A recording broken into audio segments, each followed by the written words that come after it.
भारत की भूमि सदियों से ज्ञान, तपस्या और पराक्रम की जननी रही है। हर युग में यहां ऐसे गुरुकुल रहे हैं जहां शिक्षा केवल पुस्तकों तक सीमित नहीं थी, बल्कि जीवन जीने की कला भी सिखाई जाती थी। ऐसे ही एक पवित्र वन में नदी के किनारे स्थित था ऋषि अत्रि का आश्रम। वहां सैकड़ों शिष्य अध्ययन करते थे।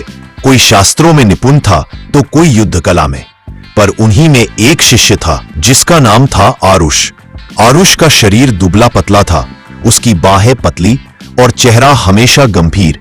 जब अन्य शिष्य धनुष चलाते या तलवार घुमाते तो आरुष उनके पीछे रह जाता। लोग हंसते, देखो ये तो हवा से ही गिर जाएगा, इससे तो गोला उठे नहीं, शत्रु क्या मारेगा।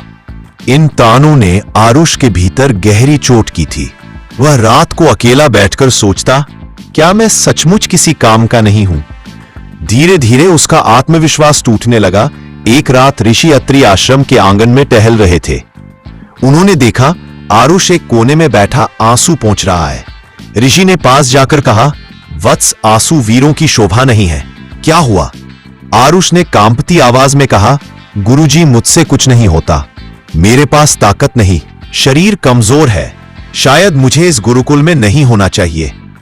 ऋषि अत्रि ने मुस्कुराकर कहा, आरुष, जब कोई वृक्ष बीज के रूप में होता है तो क्या वह जानता है कि एक दिन वह छाया देगा, फल देगा, आकाश छुएगा।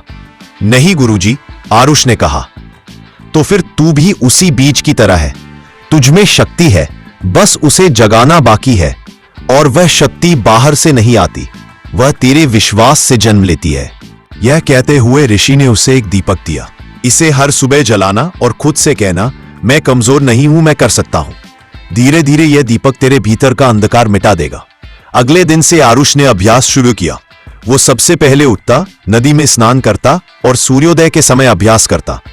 जब हाथ कांपते वो रुकता नहीं, बल्कि खुद से कहता, मैं हार मानने नहीं आया हूं। धीरे धीरे उसकी पकड़ मजबूत होने लगी। जब तीर चूकता भी था तो वह मुस्कुराकर कहता, कल बेहतर करूंगा।